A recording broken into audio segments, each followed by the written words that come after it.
Good morning. This is the International Arbitrage on December 2023, 23rd of December.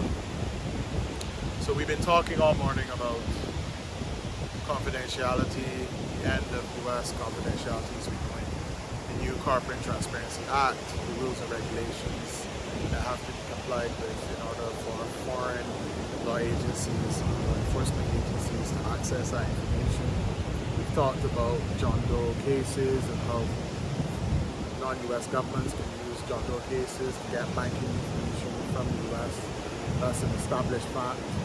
And then finally we talked about the fact that if you commit tax evasion at home while using the US banking system to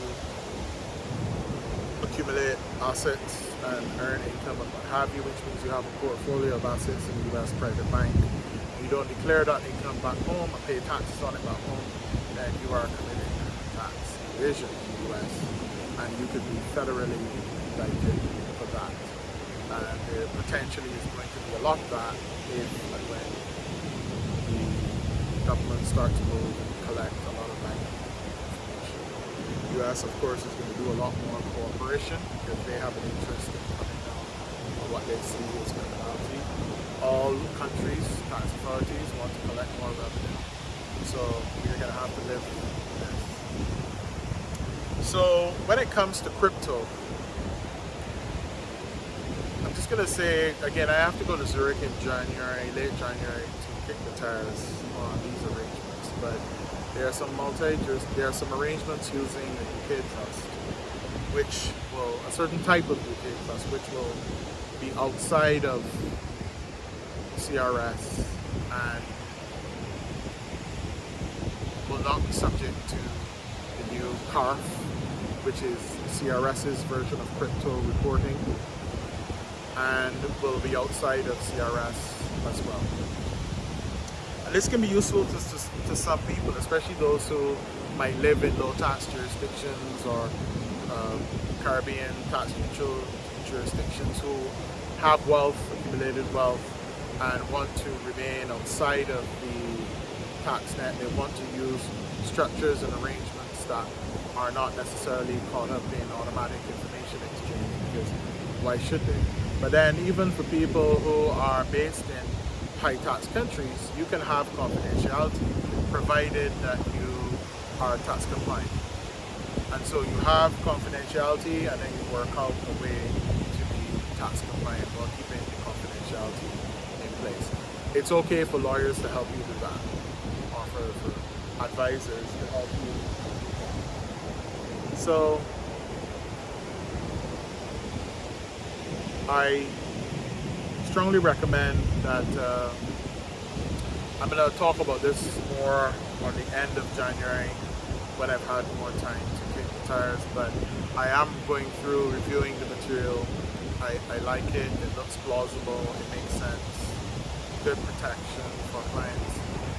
The English legal system is very, very strong, and the protections for trusts and things like that are strong there.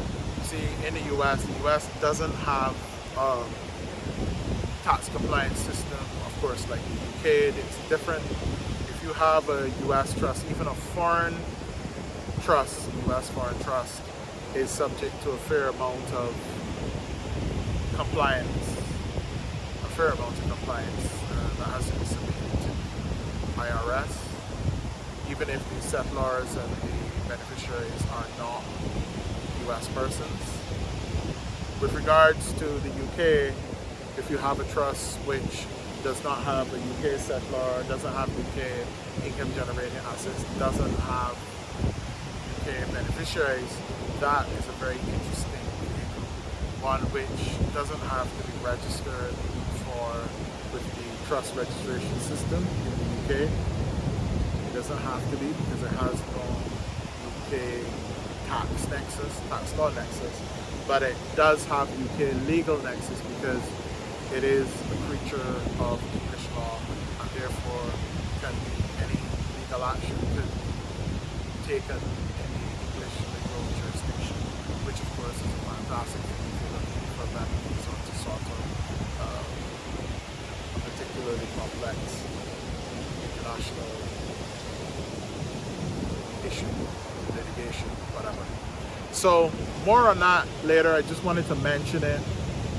Crypto people, guys who have crypto, people who have crypto, there is a solution for you as well.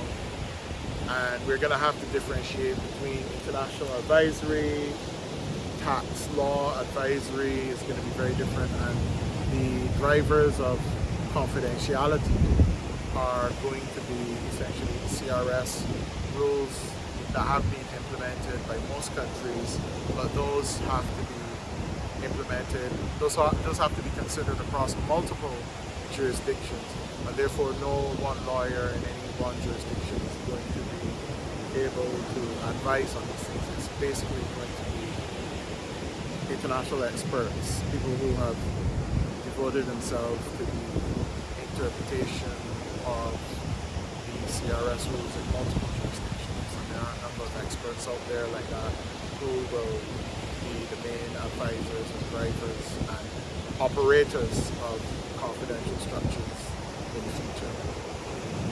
Big firms, of course, I'm not talking about big firms that have offices in multiple jurisdictions won't have a problem doing this kind of stuff, but most international SME families worth less than $100 million, which is my community, don't have those type of matching circle firms as advisors. They can't afford them, and so they're working with boutique advisors who can give them the focus and the service level that they need for the right level of costs. Okay. Alright guys, that's it for now. Talk again soon.